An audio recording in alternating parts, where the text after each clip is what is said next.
오늘 이 시간에는 성경 말씀 사무엘상 28장 17절로 18절을 중심으로 해서 불순종한 결과라는 제의 말씀을 상고하는 가운데 은혜 받기를 원합니다. 오래전에 있었던 실화입니다.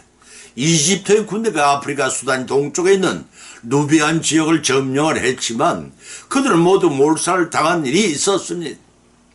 그들은 누비안 사막을 다니가는 길에서 물이 없어 모두 죽고 말았습니다. 이집트 연대의 군인들은 아랍 사람 안내인을 따라 누비안 사막을 통과하고 있었습니다. 몹시 뜨거운 태양 아래서 죄한테 물만 받아 마시면서 사막을 행군한 군인들은 너무나 힘이 들었습니다. 입술이 타 들어갔습니다. 그런데 걷다 보니 저 앞에 맑은 호수가 보이는 것입니다. 아, 물이다! 군인들은 행군 방향을 바꿔 그 호수를 거쳐가기를 원했습니다. 그러나 그 호수는 진짜 호수가 아니라 사막에서 흔히 발생하는 신기루의 현상이었습니다. 술렁이는 군인들에게 아랍 안내인은 그것은 진짜 호수가 아님을 주지시켰습니다.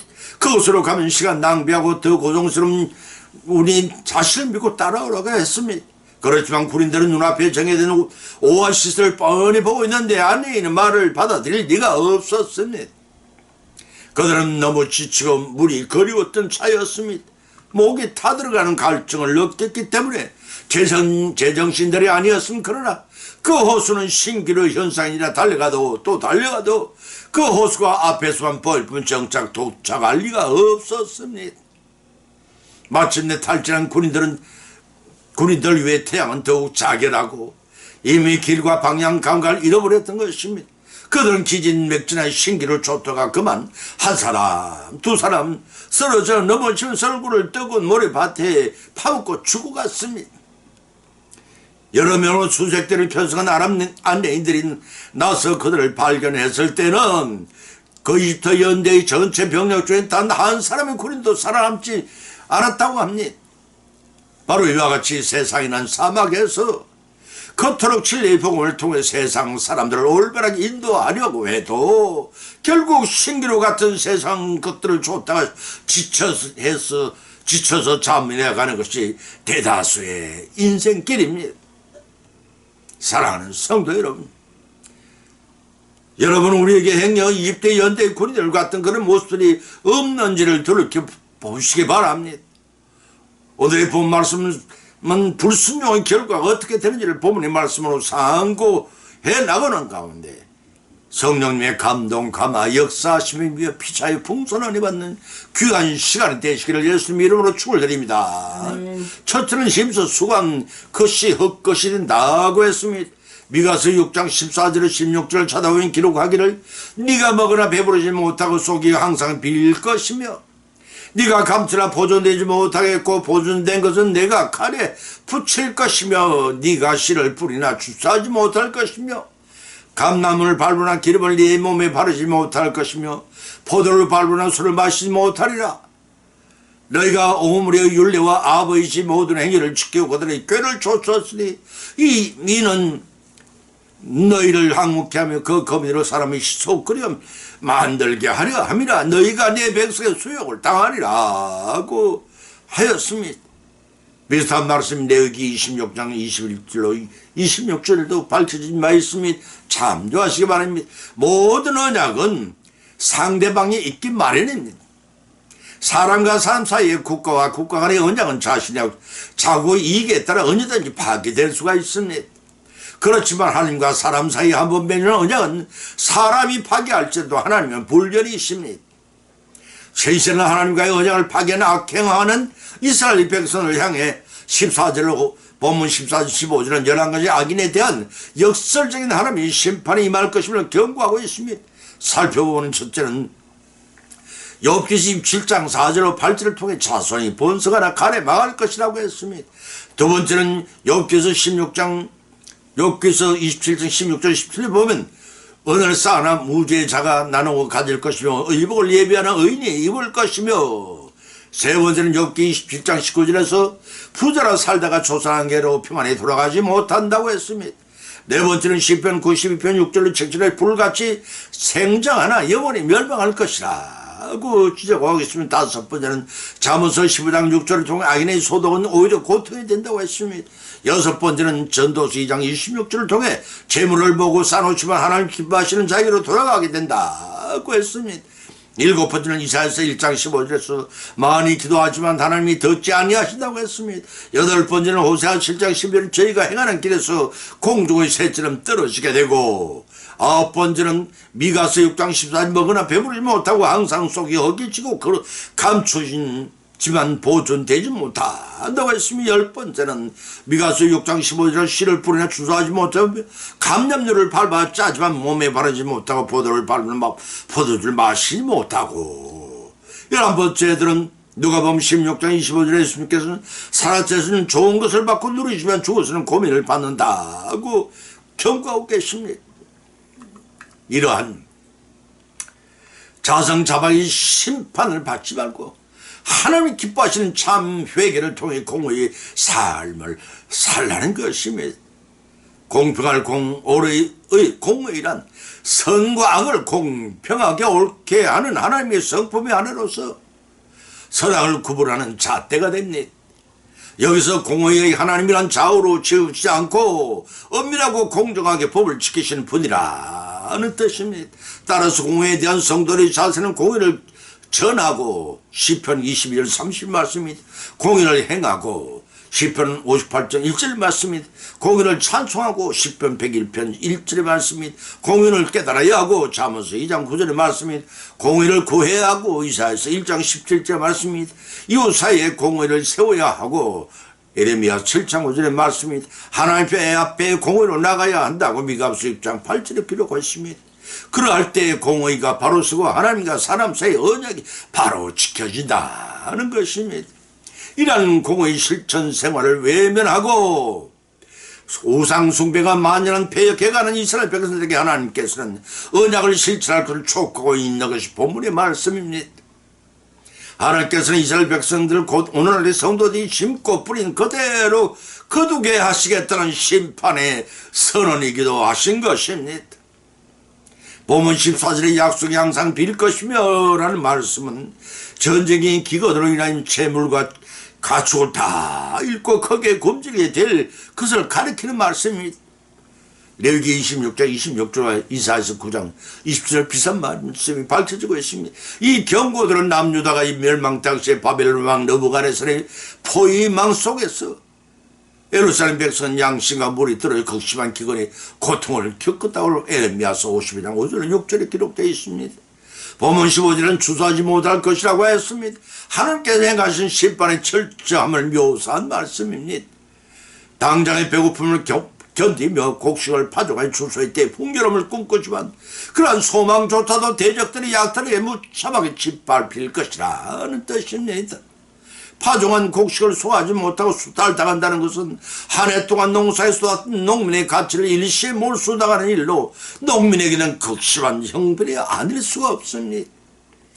이러한 형벌은 거짓과 폭력 등 부당한 방법으로 타인의 재산권을 탈취한 당초의 악행자들의 행위를 봉하겠다는 것입니다. 신명기 28장 33절 38절과 아모스 5장 11절 스가랴서 1장 13절에 비슷한 말씀이 기록되어 있음을 참고하시기 바랍니다. 본문 16절에서 오물의 윤리와 아버의 모든 행위를 지키고 그들 죄를 쫓으니 사람이 지속거리로 만들게 하려 함이라는 이 말씀에 따라서는 우상 숭배와 폭정까지를 포함하는 악한 일들을 가리킵니다.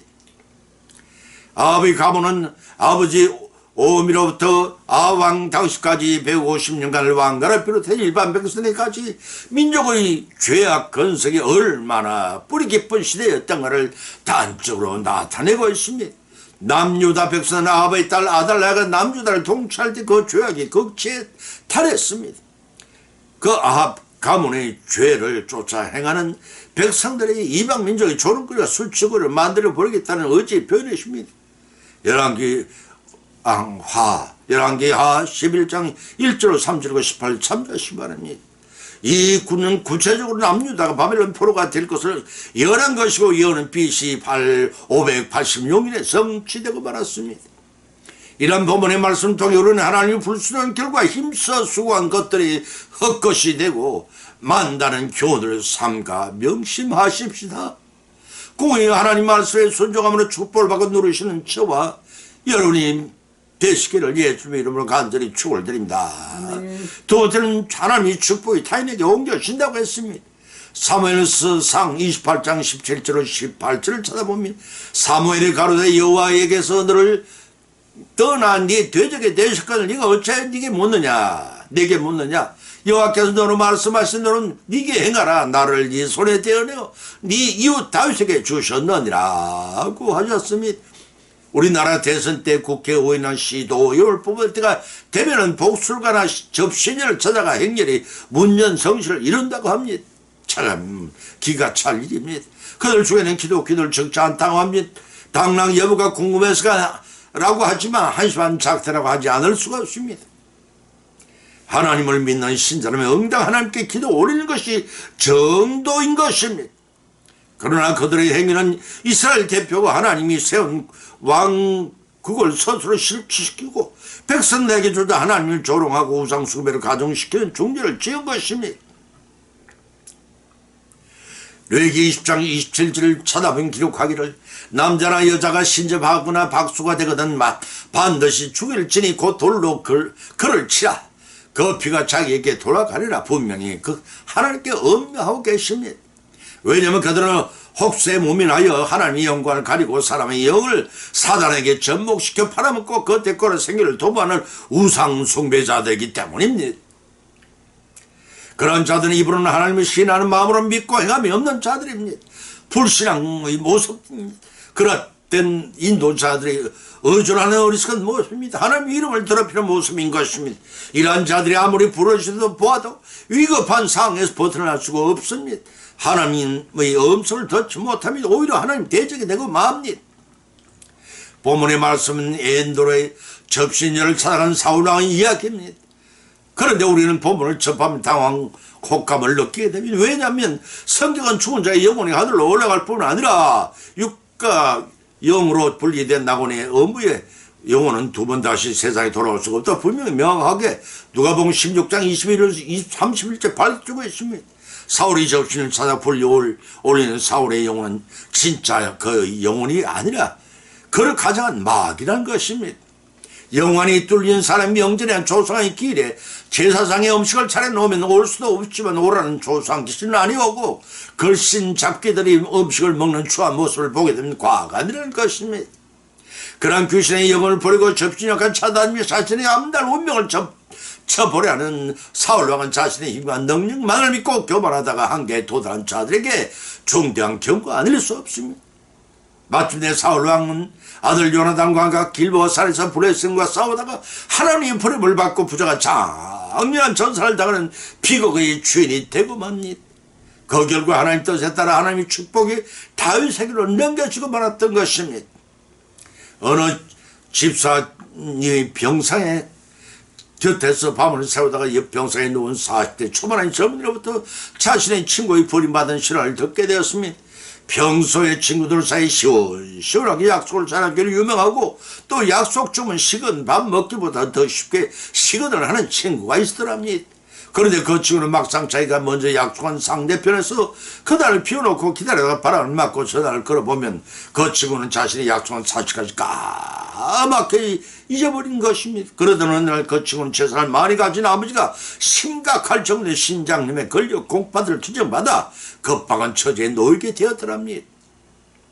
그 아들이 찾아와 호언장담했습니다. 아버지, 조금 더 걱정할 게 없습니다. 제가 누굽니까? 아버지가 성품이 학군에 좋아하는 아들이 아닙니까? 아버지, 그렇지 않아도 4억 정도 유산을 그 아들에게 특별히 남겨줘야 하겠다고 생각하는 자들아. 그러면 그렇지, 내 자식이 설마 하면서 내심 기특하게 여겼다고 합니다. 그 아들의 말을 믿고 아버지는 콩팥을 이식받을 날짜까지 잡아놓고 기다렸습니다. 아무리 기다려야 그 아들은 전부 소식이었습니다. 수소문하여 아들에게 자초지종을 따져본 결과 청천이 구말리 같은 자신의 신장을 아버지를 위해 제공해 드리고 불행한 삶을 살 수 없다는 답변이었습니다. 낙심한 아버지는 다행히 6천만 원을 주고 필요한 장기를 이식받고 건강을 회복했다고 합니다. 아들이 배신 행위를 할 것을 알지 못하고 4억 원을 먼저 주었더라면 아들과 돈을 잃었겠지만 아버지는 3억 4천만이나 싸게 장기를 구입했습니다.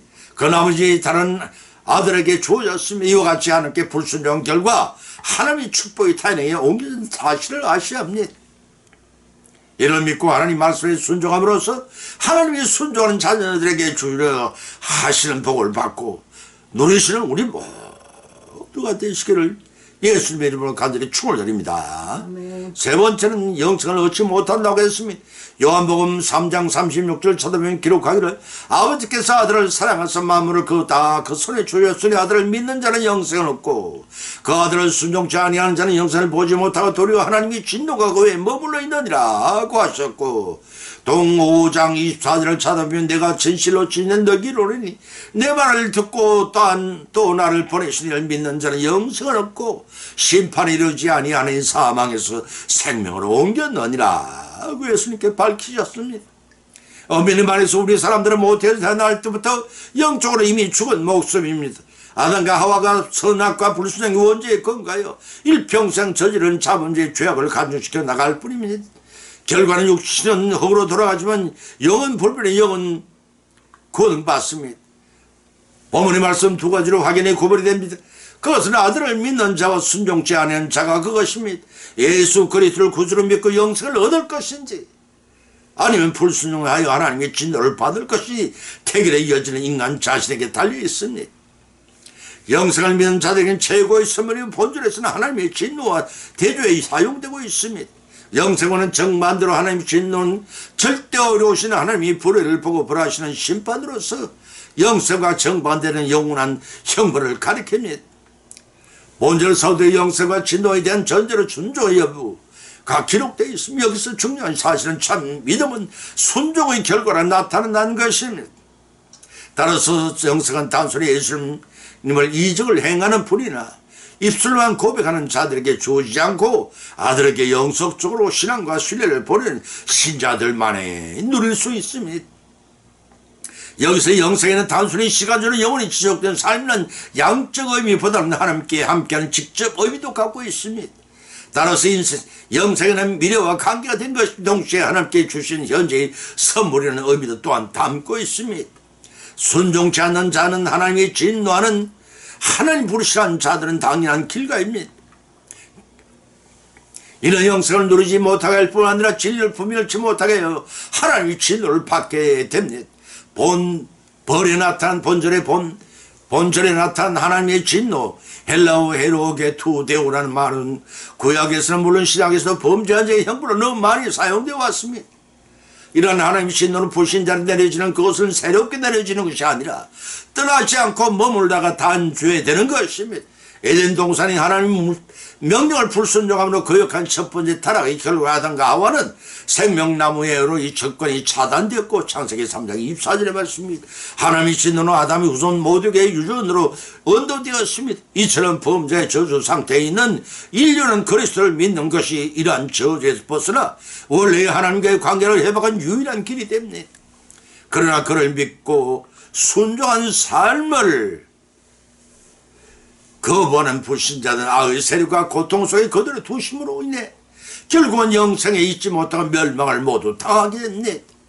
보면 5절 24절에 진실로 내가 말을 듣고 또 나를 보내신 이를 믿는 자는 영생을 얻고 심판에 이르지 아니하나니 사망에서 생명으로 옮겼느니라고 예수님께서 선언하신 바 계십니다. 믿음으로 얻은 생명은 상실됨이 없이 영원하지만 순종치 않아 하나님의 진노를 받는 자는 영생을 얻지 못하고 그 대신 영원한 형벌을 받게 된다는 사실을 믿으시기 바랍니다. 아멘. 오늘의 본 말씀은 상고하는 건데 피차 믿음의 어디를 받아 또한 세 가지 교훈을 받은 줄 압니다. 그 첫째는 불순종 결과 힘쓰고 수고한 모든 것이 헛것이 됐다는 것입니다. 둘째는 불순종 결과 하나님 축복이 타인에게 옮겨간다는 것입니다. 세 번째는 불순종 결과 영생을 얻지 못한다는 것입니다. 요한복음 3장 16절 19절 찾아오면 기록하기를 하나님이 세상을 이처럼 사랑하사 독생자를 주셨으니 이런 저를 믿는 자마다 멸망치 않고 영생을 얻게 하려 하십니다. 하나님이 이를 그 아들을 세상에 보내시고 세상을 심판하려 하시며 저로 말미암아 세상의 구원을 받게 하려 하심이라. 저를 믿는 자는 심판을 받지 아니할 것이요 믿지 아니하는 자는 하나님이 독생의 이를 믿지 아니하면 벌써 심판을 받은 것이라. 그 정죄는 이것이니 곧 빛이 세상에 왔으되 사람들이 자기행과 악함으로 빛보다 어둠을 더 사랑할 것이라 하고 하였습니다. 이러한 생명의 구원을 받은 것을 걷지 마십시다. 다시 오지 않는 저로의 은혜의 받을 이 기회를 잃지 말고 우리들의 실상한 속에 실천하심으로써 영생 복락을 성취해 누리시는 우리 모두의 남은 여정이 되시기를 예수님의 이름으로 간절히 축원을 드립니다. 네. 찬송가 436장을 올리겠습니다.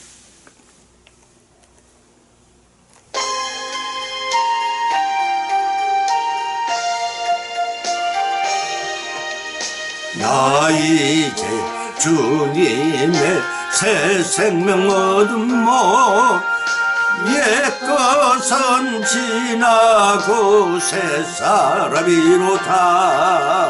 그 생명 내 맘에 강같이 흐르고 그 사랑 내게서 해같이 빛난다.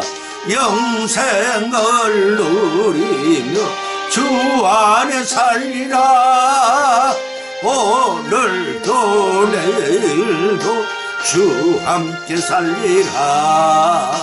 주 안에 감춘 새 생명 얻으니 이전에 좋던 것 이제 값없다. 하늘의 은혜와 평화를 맛보니 찬송과 기도로 주 함께 살리라. 영생을 누리며 주 안에 살리라. 오늘도 내일도 주 함께 살리라.